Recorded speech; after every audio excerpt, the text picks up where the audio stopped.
Brandon Guinn, so happy that you could be here because I don't think we've interviewed somebody who actually owns a treatment center at all, who's on the front lines of trying to help drug addicts or alcoholics recover. And the interesting part to me is that not only are you in this on a professional level, but you also have personal experience with it. Right. And so initially I'd like to go into the main reason why you open Ranch House Recovery, which is a treatment center in Elgin, Texas, and it's badass. But what made you have the idea, and what's the intention behind that? You know, it was a long journey to get there. You know, starting out as a parent, you know, my son's journey through addiction started at, you know, high school. Broken arm, morphine, Percocet. And, you know, we went through the ringer. We went through over and over. And you know, the beauty behind what we're doing now, or, you know, is I got there by doing it all wrong. And I think so many parents need to understand and like give themselves a little grace. Like, you're probably going to do it wrong in the beginning. What do you mean doing it wrong? I didn't believe that addiction was a disease. I remember the first family day going to that. It's like, oh, they're going to try to tell me that they're going to try to feed me some bullshit that alcoholism is a disease, drug addiction is a disease. They're going to probably start throwing the 12 steps at my son, and that's just replacing, you know, another addiction with another addiction. And I was just oblivious to what this thing really was. So I got to spend the first few years doing this wrong, and, you know, parenting from a place of guilt and shame and fear. And, you know, but it was in that space where I started to see more kids like my son, you know, in the same room and sitting with these guys and having lunch and hearing the parents and hearing the conversations. And I was going, wait a minute. There's something to this. You know, maybe this is bigger than just you're not working hard enough, you're not trying hard enough, you don't want it bad enough. I mean, the typical things you hear a lot of dads say, you know, man up, you know, just stop drinking. I did. Yeah. And I had that same mindset. You know, I did the same dumb shit as a kid. And then one day I didn't. And I never could understand why my son was in that shoes where like he just couldn't stop. So it took a long time to get there. And in that space of, I'm going to say 15 plus different treatment centers, you know, detox, sober coaches, interventionists, just, you know, everything that we could do, everything that I could do over that 10-year time frame. And nothing really stuck. And there was always this conversation of, Dad, I already know what they're going to tell me. And I got it. He did. You know, no matter where we went, it was that insurance-based model, which, don't get me wrong, there's good people and there's good treatment doing good things. But if you've already done it 10 plus times, you got to try something different. Mm-hmm. And his first real, you know, experience with finding what sobriety was for him was at a horse ranch in Washington State. And it was getting outside of self. It was getting out in nature. It was working with the animals. It wasn't traditional treatment. And I watched that, and I watched him, you know, have that experience where, Dad, I get now what God is. And, you know, and a day he called me, he says, God is love and beauty. God is everywhere. God is within me. God is within everybody. And I thought, wow, like this is a shift where I saw something start to change. And so I started playing with this idea. And I was teaching school at the time, you know, special ed, pre-K, kinder, very much like working with men in recovery, I'll just be honest. For sure. Absolutely. Absolutely. And I just had this idea. And I thought, what if we just built something like that? What if we did a little farm, a little garden, you know, some animal rescue? And I kept asking my son, what's your experience? And I would talk to people in the programs. And I'd go to more family days because, like I said, we just kept doing this over and over. And I was like, there's got to be a different way. And you know, we can talk a lot on the reality of the codependency between myself and my son's addiction, which is really why I built it. Let's do it. Tell me about it. Although my intentions were good. I'm here to help people. I'm here to help my son. Right. The reality behind it was I was sick. My addiction to fixing him, I can promise you, was stronger than his addiction to heroin. Mm. It was my sole responsibility. My purpose in life for that 10 years was I have to get my son sober. And I went, you know, I took it to a whole different level. And how old is he right now? 32. 32. So he was young, super young. Yeah. And I took it to a whole different level. I opened up a treatment center. Because if I surround myself and my son with people in recovery, a healthy community, a fun environment, a cool place to work, horses and animals and farm garden, and I give him passion and purpose, and I do this for him, he'll be sober forever. Well, that didn't play out too well. Mm-hmm. That wasn't it. That wasn't what he needed. I thought that was what I needed. And I thought I was smarter than all the other parents. I knew more than all the other parents. I had this idea that I could fix him. And honestly, it wasn't until I opened the doors and I started doing the work and I started, becoming a part of this recovery community. Got myself a therapist at 47 years old.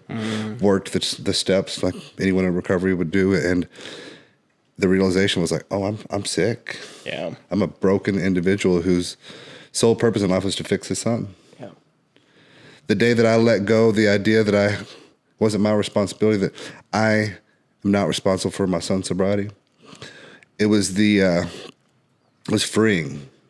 It was terrifying. And this is after you've already opened This is Ranch like House. a year into Ranch House. Oh, God. Yeah, this is a year in, and it was a very freeing feeling. And it was a day that I had to drive my son from Austin back up to Washington, where he found sobriety, because that was kind of his safe space. I remember that. Yeah. I remember when you did that. Yeah. Mm-hmm. And it was that day, in that, on that drive, I was like, oh, damn it. Yeah. It's not my responsibility. Yeah. Now, I can love him through it, and I can support him, and I can be there for him along the way, but I can't do it. Yeah. And I literally thought that was my only purpose in life. Nearly caused divorce, honestly. Yeah. Broke my relationship with my stepkids, broken relationship with my other children. It was just, it became my sole purpose. And if you got in my way with anything else, you were a hassle. Right. I was broken. Yeah. Well, it's funny because I'm just going to have you with the mic a little bit more this way. Yeah. That way it's in front of you. It's funny because as you were speaking, you said, I know more than these other parents. I know this and that, and I'm smarter than them. It's quite parallel to the way drug addicts think, especially whenever we're trying to solve a problem. The difference is, like, with drug addicts and alcoholics, the solution is usually geared around abstinence, right? Right now. Mm-hmm. That's the primary belief. If you're in drug addiction, the goal has to be stop because of how many problems it's causing. And so when a drug addict is thinking about a solution and he's still in addiction, it's not how can I figure out how to fix this, it's how can I avoid the end goal of stop using my solution that's working so well for me. And then therefore you get into the idea of, I know more, this is how I'm going to do it, this is how I'm going to do it. And those methods of recovery or a solution or just trying to solve your problem can extend for years with pitfall after pitfall after pitfall. And then you just wind up in this very low spot and you're like, maybe I should just stop taking all the drugs. And then how do I do that? But first you had to go down all of the, let me try this and let me try this and let me try that and let me move and let me stop talking to my dad and let me stop doing everything that I can. You keep running to, well, fuck, that didn't work and that didn't work and that didn't work, but I still got it and I still know more than these people that are trying to tell me otherwise. I was convinced, I got custody of my boys when they were young, their mother struggled with addiction. And I was very upfront, I was very, much, hey, this is a disease your mother suffers from. I wanted to, shine light on it. And I always thought because of that, they'll never go down that path. I didn't really understand the predisposition or the genetics that come along with, someone in recovery. Because, Dylan's mother, I think grandfather, he had a lot of uncle just ran in the family. Yeah. So the very first time he had morphine in his system, that was it. It wasn't like a gradual progression. Yeah. It was like morphine, Percocet, pills off the street, heroin. That's kind of how you were. Just no buildup, just alcohol, and it took you. Yeah. Because whenever, I guess so. Because I had been drinking, I would have sips of liquor with my dad and stuff. Whenever I was a real small person, but nothing real serious. But yeah, that first time I smoked weed, it really just just sent me. And then, like it was a really fast progression from weed to drinking my mom's booze at the house to drinking whatever I could find to then, going in her medicine cabinet, and anything that said intensifies with alcohol use or don't operate heavy machinery was entering into the body and stuff. And yeah, cause it was a pretty fast progression, and then thankfully it was a pretty fast get sober young. But it is. I mean, even for me, and I guess probably for Dylan too, and anybody else, it can be very confusing as to like why it's happening. Because I had like several really fantastic reasons to quit, and was really sold on the idea that would be enough, but it just really wasn't. And so, I tell people it was kind of like bashing my face against a wall, just repeatedly, just with like little small periods of sobriety followed by still worse relapse, and then just upping the ante every single time and stuff. And that was just, for like me, really confusing. And I guess from like what you were saying with like, you're trying all these different ways to help out Dylan, and none of them were really working. So then we're opening up a treatment center, going to that extreme and stuff like that. Because like, it appears that the dedication you had to Dylan was probably the same dedication Dylan had to getting high. It was like, how can we, do that better? How can we control it now, or how can we, succeed? And so, it's been actually really cool hearing that. I didn't really know much about you or Dylan, but it seems like nor do I talk to many parents, I guess, in the way that we're talking to you now, and just hearing your story. And Tyler touched on this. It does, it is very parallel to the disease of addiction. And I guess for me, it brings to light, the phrase like it's a family disease, and how like real that is, that it's just not the addict or the alcoholic. It's everybody that touches their lives, that loves them, that's also affected. People in addiction also get divorced or almost, and you're not even in the midst of addiction yet you have an addiction, and it's causing so much pain with everyone else. And then they're not even affected. They're indirectly affected now by yours, and you are already indirectly affected by someone else's. And in that space, I was oblivious. Yeah. I had no idea how much I affected everybody around me. On my honeymoon with my wife, I scheduled our honeymoon an hour away from my son's first treatment center. So on our honeymoon, we could go visit him. That seemed like a perfectly normal thing to do, right? Yeah. And I don't know if she even, thought, hey, this is kind of shitty, because she's an amazing woman and she loved and respected me and wanted to help. But at the same time, it was very selfish. I wasn't honoring her. I wasn't honoring, our space together. I was like, all right, we got to go see my son. Mm-hmm. And it was that, that constant control. And when I couldn't control him, what did I do? I controlled everything else that I thought I could continue to control. My relationships, my kids, my job, And then when there was a time in my life where I just threw my hands up in there and says, Dylan, I can't do this anymore. I need 1 year. I need 1 year separation from you. This is wreaking havoc on myself, my family. Like, I found this place, this horse ranch. I think you'll like it. They got a work program there. If you do well, you can stay and work, for your room and board. Mm-hmm. And he did that year. And, not really understanding this disease the way that I do now, he graduated. He got 1 year. He's done. He's cured. Everything should be fine now. Yeah. And it was a really amazing experience because his sponsor up in Washington State called me and says, hey, Brandon, Dylan's getting his 1 year chip here in a couple of weeks. How would you like to fly up here and present it to him? Oh. I thought, yes. So it was a surprise. Hopped in a plane, flew to Seattle, got in the car and went to a reservation up in the middle of nowhere. Yeah. Native American reservation. His sponsor's, old Native American man. And it was like, oh, wow. This disease does not discriminate. Any part of the country, anywhere in the world, anywhere you go, there's an AA meeting somewhere, taking care of the people there. And man, I walked in there and I surprised him. And that was one of the most emotional days of my life, is giving him that 1 year chip. Yeah. And thinking, all right, now you can come home. But I still wasn't done. Yeah. I left teaching and started a construction company. Mm-hmm. Because if I have Dylan work for me, I keep an eye on him. I keep him even closer, And, then I can make sure he stays sober. And this whole time I'm working in the construction company, I'm kicking around the idea of ranch house recovery and how do we build this program and do what we do. And we did that for a year. So he was 2 weeks before his 2-year sober date. We had bought the property. We were, building out the bunkhouse. We were, cleaning the grounds, getting everything ready to open. And it was 2 weeks before we opened our doors. It was 2 weeks before his 2-year sober date when relapse hit. And I thought, well, I didn't know what to do. I thought, well, it's just a little slip, right? Just a little slip. Everything will be okay. I was very blessed. Robert White over at ALR took my son in. And, man, it was an amazing experience for him. Good people, good place. And I thought, okay, he just needed a tune-up. Yeah. Everything's good. I'll bring him right back to work. All the things that you should never do in a treatment center. And I brought him right back to work after 60 days. And it wasn't another 45 days where... To work at Ranch House or the construction or both? Ranch House. Yeah.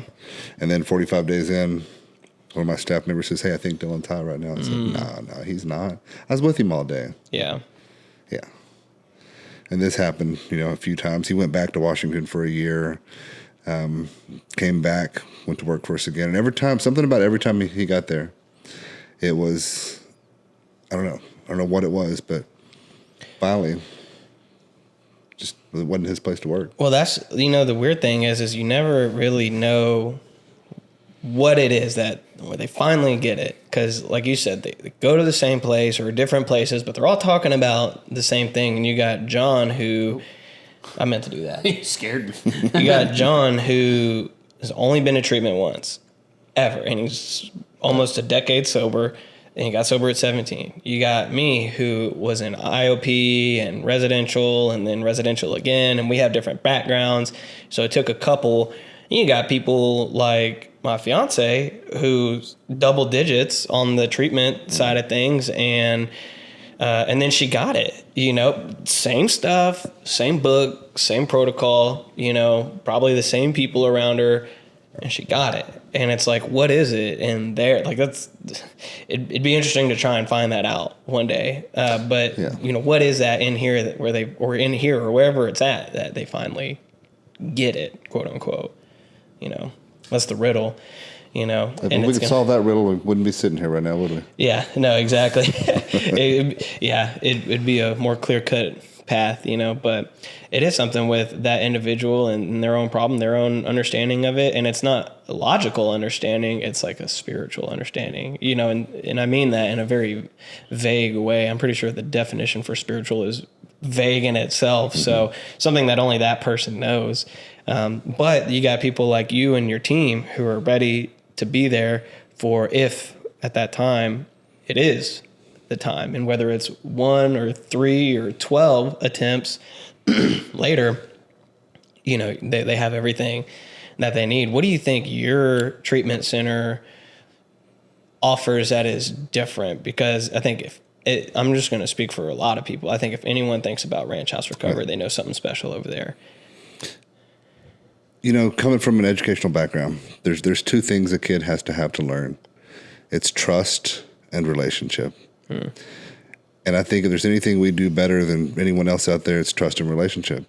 And it's no fault oftentimes of the people that work in treatment, but the HIPAA laws and you can't have a relationship with somebody when they leave, those things kind of hinder. Like, here's the people that I went on this journey with to help me find sobriety, but when I get out of here, I can't talk to them for 2 years.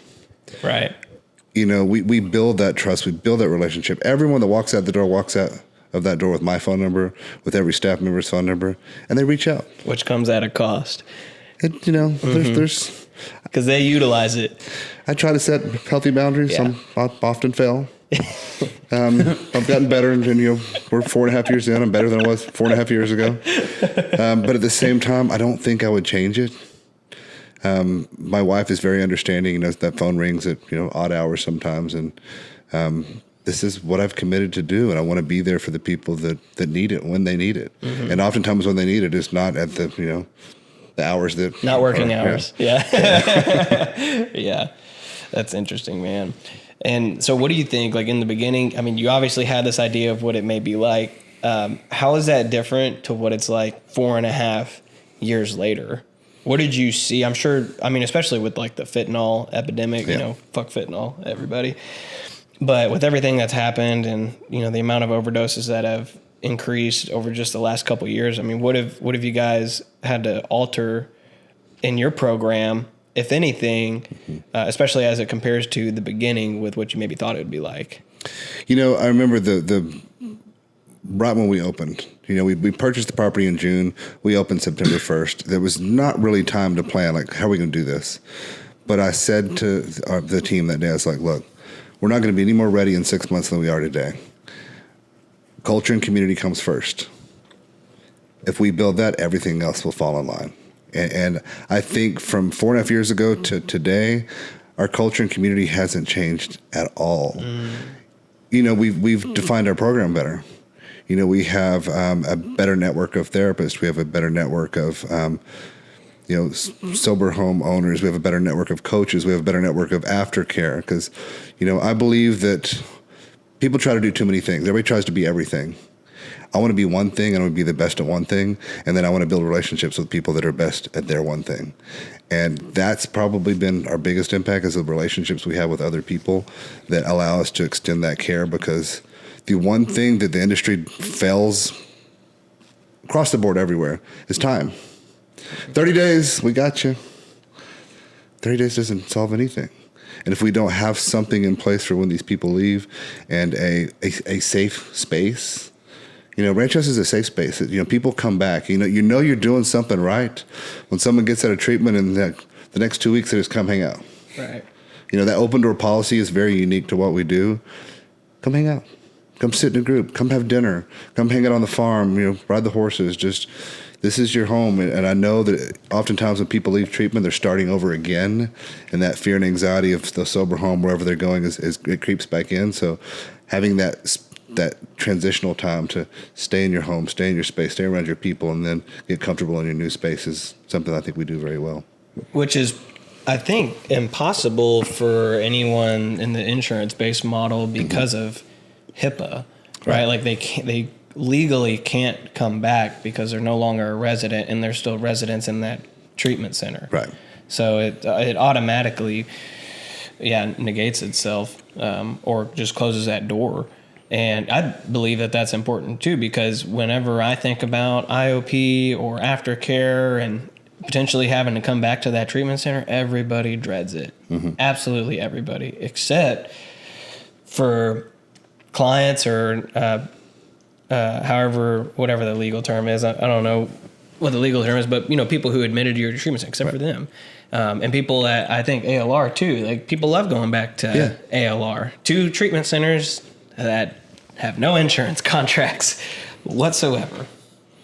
You know, you talked a little bit about, you know, what's different, what do we do different with, you know, the fentanyl crisis, and touching again on that fact that this is a safe space to be a part of. And that people can come back and sit in. And before, you know, because oftentimes you can see the relapse start to happen. You know, outside looking in, you can see the guys that are about to slip. And to be able to be in a space to offer them some support, and, you know, just reach out. Hey, how you doing? Check in. Why don't you come out why don't you come out hang out today? You know, why don't you come volunteer on the farm, or, you know, and keeping it fun. I mean, you guys, you know, young people, they think the world ends because they can't drink and get high anymore. Well, how am I going to ever enjoy my life? And we do a lot of good work on keeping it fun and keeping it, you know, healthy out there. We do our Wednesday outings, and man, it's you gotta keep it fun. Which is very interesting because, like, we had the time of our life from 18 to till we started getting girlfriends. till we got locked in. Yeah, from like 18 because because even earlier we were talking about like what's like the difference between like 1, 3, and like 12, and like how many treatment centers. I know that for me specifically, it was surrounding myself with people that were also trying to have a fantastic time. Because I mean, me, Tyler, and a couple other guys, like, we were all like in our, you know, our later teens, our early 20s, and we were just, you know, doing the absolute most that we could to go out there and have a good time. And we were like, a piece of advice that I do give young people all the time is like, you're 20, be 20. Yeah. Don't try and be 30 or 40. Like, go out there and, go play pool, go take a random vacay to the ocean, on a Monday night, that's what we did. Which we did all the time. And it's like, you gotta, like, to your point, is like, life doesn't end once we get sober. And coincidentally enough, it's just the beginning. If we utilize it, if we are willing to put ourselves out there to have a good time, we're going to have a good time. And like, I love the idea, because we do it too over at ALR, where the alumni get to just come back and hang out or participate in things. So I think that speaks a lot of volumes to the current clients that are in there as well. Mm-hmm. It's like, this isn't just like a puppy mill where we're getting you in and shooting you out. It's like, we want to invite y'all back for that camaraderie, for that fellowship, for that second home, where you feel safe. And, also to your point, you said like you spotting the relapses. It really helps, keep a pulse on like, what's our alumni doing? What are they up to? How are they struggling? How can we help them? And things like that. And just continue to provide those resources, which, foster, I think you had said, trust and relationships. Mm-hmm. And, that's key, and that's very important to have. But I'm curious, like, how often do you, because I know y'all are out in Elgin, but how often do y'all have alumni kind of come out, and like, what is their impact on the communities that y'all have? Clearly, census by census is going to be, who comes out and who doesn't. But, we're always doing little events out there, a little crawfish boil or a movie night or volunteer day on the farm. And that tends to bring people out. We do a once a week alumni meeting that always brings people out, and just opening the door. And, you may have a group of people where, right when they get up, they're there every day for a week or two. Or, time of year, nobody comes out. I mean, it's really hard to say, but they know that it's available to them. I had a guy that came out every day at dinner time. And nice. And, the reality was he was struggling financially. And I was like, come on, man. Like, we got you.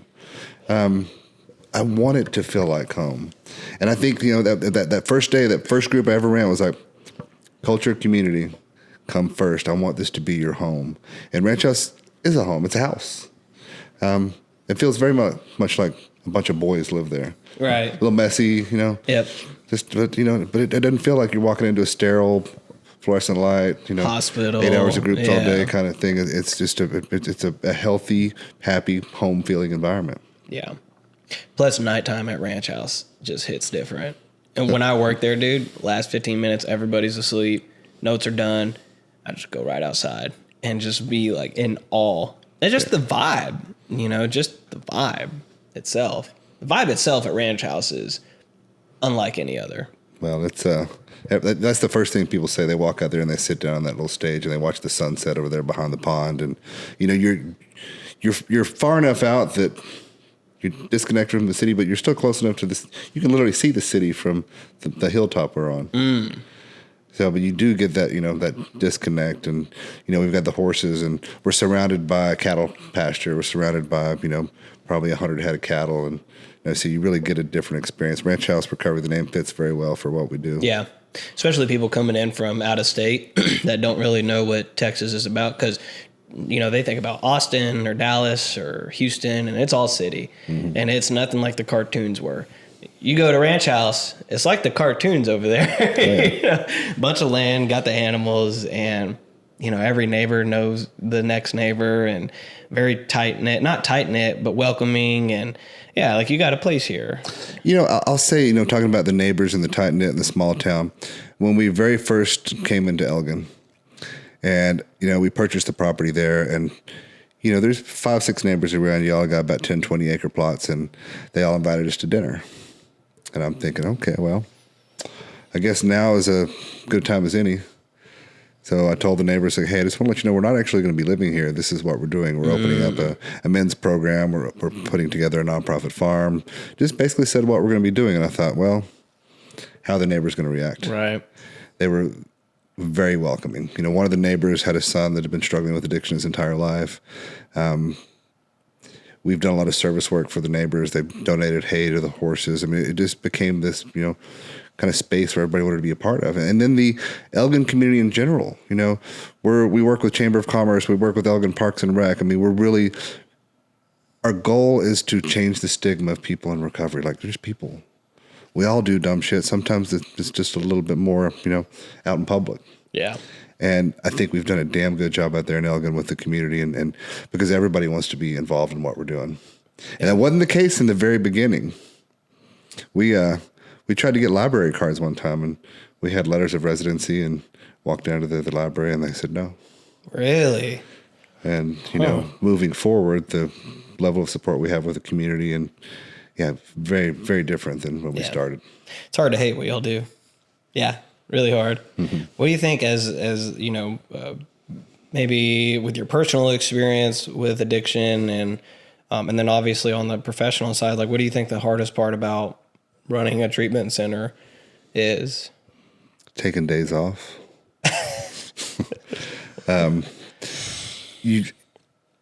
I don't know, and maybe I'm different. I don't know, but I developed such a close relationship with everyone that walks through that door that I get behind on my real work because I spend so much time really getting to know these people and mentoring some of these young people and just sitting there getting to know, hanging out, shooting the shit, barbecuing. So I oftentimes neglect my important work and then I'm stuck doing it on my days off. I don't know if I would trade it for anything. I mean, I'm told often I need to take more time for me, but when you love being somewhere, it's hard. Mm-hmm. My 9 a.m. every morning when I run that morning group at Ranch House, it's the best part of my day. If I don't get that part of my day in, I feel like I'm missing something. Mm-hmm. And it's just sitting with a group of guys, just talking about life, talking about recovery, talking about, how do we learn how to be better people? Because that's what recovery is. How do we learn how to be better people? Yeah. If the only thing we did was get sober, be miserable. Yeah. Yeah. Yeah. Well, you definitely have to have that substitute because really that issue is when you are sober. It's where the whole problem lies. And that's the reason why we all go back to drugs and alcohol because, I've seen it all online in like groups that I'm in and people are like, sobriety sounds fucking terrible. And it's like, yeah, it does. I would say we've all tried to be sober before and it sucked. And that's why we went back to smoking weed or drinking alcohol or doing heroin or whatever it may be. So there has to be a sufficient substitute, whatever that looks like, whether that's a 12-step program, whether that's getting involved in therapy, whether that's learning good coping skills. And I used to hate that word, coping skills. Don't fucking worry about coping skills. Get a sponsor, which was very harsh of me. And I don't feel that way now. And so I've realized that there's a lot of like the whole goal, like you said, is to be a better person. At the end of the day, enhance the quality of your life. Now, how do we do that? And what does that particularly look like? It doesn't always look like complete abstinence. And if it does look like complete abstinence, how do we make sure that you can maintain that in a means, or by a means where it's approachable and effective? Because I think a lot of people, they just have no idea what's going to happen and what it actually looks like, or if it's even possible. What do you think like some of the resources are that is needed more for these people that are coming in nowadays? Because if you look, my concern is you look at the numbers, not at Ranch House, but just in general, like we're failing. We're drastically failing. Like what do we need more of? Yeah, you're right. Things haven't gotten better, and in many areas worse. The fentanyl epidemic is killing people. Literally. And, from an educational standpoint, I think that, we're doing a better job than we've ever done. I think we're seeing a shift in MAT and medically assisted treatment. I think we have to be willing to look at different avenues for people finding sobriety. I was very anti-Suboxone at one point. It's just replacing it with another. Right now, I'm like, if that Suboxone saves your life, please, here. I will help you. I will support you. We'll go on this journey with you. Like, what does it take? It's not talked about in public as much as it should, I think. The MAT, medically assisted treatment? Yeah. Mm-hmm. I think it's not, there's still a stigma around it. I think we need to break that stigma and support people how we can. We are a 12-step abstinence-based program, but that doesn't mean that we believe that's the only way. Right. And, again, I want to be there to support people however we can. Yeah. Yeah, I feel like people, in regards to the Suboxone or the MAT, because I came in with that same type of mindset as well, because that was what was brought to me. That's what we were taught. But like, if you're on Suboxone, that's not real sobriety. And, over the past almost 10 years, it's like you see enough people pass away before their time. And it's like, well, if they're on Suboxone and they're alive, it's not too late, and like, and that's their journey too, right? I've met scores of people that have all types of different avenues to how they got to sobriety or happiness or, being a better person, all those things. And so, like, who am I to tell an individual like what their journey should look like? And like I said, just to reiterate, it's like, it's never too late until you've passed away. And so like whatever helps you get to that point of, off, fentanyl and doing Suboxone, whatever, it's like, that's better, that's in the right direction. If that's what it has to look like, that's what it has to look like, and then like you said, like, 12-step treatment center in abstinence and, but just being there to support, 'cause that's what AA should be. It's like, we're here to support, we're here to help in whatever, whatever that means, whatever that looks like, instead of like casting judgment or, trying to like make people feel less than. 'Cause I know that I'm guilty of having had done that in parts of my sobriety, just with the mindset that I was going into with like Suboxone or like methadone is bad. But you're alive, and then just like being able to take the beauty of what life is, because I mean, it's harsh out there. It really is. It really is. What do you think? What I've seen, aside from like lost drug addicts and alcoholics, I've seen lost parents. And for every addict, there's at least 8 people indirectly affected, right? If you think about like maybe mom, maybe dad, maybe grandparents or aunts, uncles, and then like a couple friends. Like just by default, I'm assuming everyone has at least 8 people that really care about them.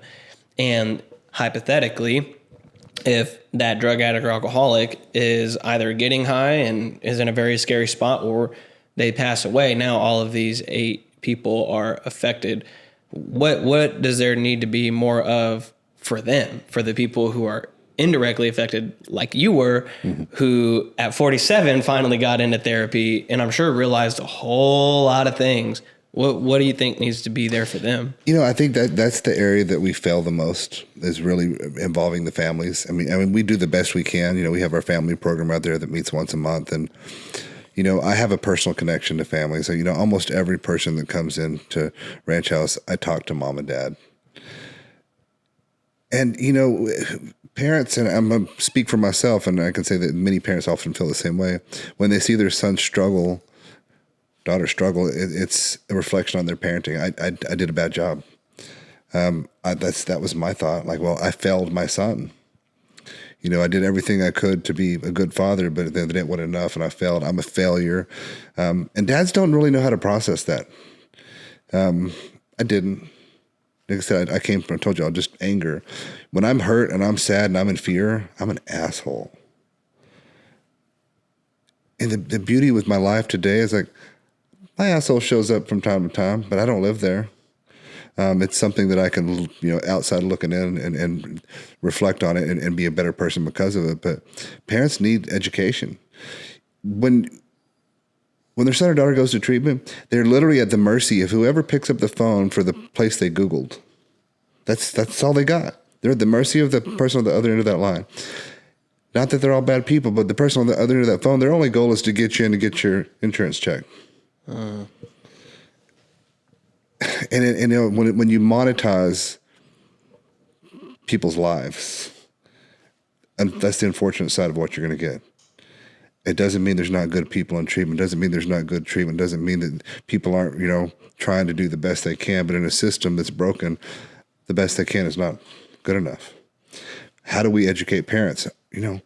That's a question that we should continue to ask, because you can love your kid to death. I've seen it, literally. You can love your kid to death. And it's the same token, you can't buy your kid sobriety. I tried that too. Damn near loved him to death. Damn, went broke trying to buy a sobriety. Neither one of them worked. So, I don't know, being able to educate parents because, you got your kid in treatment and you get a 4-hour parent family day workshop. That's about it. We're expecting people to get better in 30 days, which is, oftentimes not the case and kind of asinine, and we think that that's enough. Right. But then we're only going to give parents 4 hours or maybe a weekend workshop. Sometimes we'll give them 2 days, 6 hours a day. So how do we educate families? How do we take them out of that guilt and shame that they didn't fail as a parent, that this is not on them, that they are not responsible for their son's addiction? I thought I was. I remember my son used to say to me, or later, he's like, yeah, when I was younger, I couldn't wait to grow up and party with my dad. Because I was an 18-year-old parent. I was drinking and partying, all through my 20s when my son was young and impressionable, and that's what he saw. I can't wait till I'm old enough to party with my dad. There's a lot of guilt around that later. Like early on, I can't wait till my son's old enough to party with me. Yeah, right. And then, watching what he went through, I had this is how I showed up as a dad. Now, self-forgiveness is the hardest thing in the world for someone in addiction. That guilt, I think, is what keeps so many people sick. I think it goes the same for parents. My son's addiction is my fault, my responsibility. Not only did I cause it, but now I have to fix it. So educating parents and having more involvement in different programs with families, I think, is important because I promise you, man, they're just as unhealthy, oftentimes more. What's next for Ranch House? We talk about that a lot. How do you grow and stay small? Because I don't want it to be big. If it's big, it loses what it is. It loses that small vibe, that authenticity that, when you got 12 guys in a home, it just works. We have that overflow bed with 13. Even when you bump to 13, it seems to change the whole dynamic, the whole community. So we struggle with how do you grow and stay small? If we ever do something bigger, it's going to be a second location with the same amount of people doing the same kind of work and maybe a different city or different spot. But I love what we do. I love that connection to the families, to the clients, to the community, and the relationships we have outside of not only Ranch House, but again, sober homes to ALR. If y'all don't know this, Robert White is probably one of the people most responsible for helping us open our doors. In the early days of us starting, it was like, I went to Robert, hey, what'd you do here? How'd you do this? What'd you do? And it wasn't like, y'all are our competition. It's like, y'all are another group of people helping people get well. Yeah. You don't see that in business. No. So, I got a lot of respect for Robert. And like I said, he really helped us a lot. And again, a lot of what we do still kind of falls in line with the same things ALR does.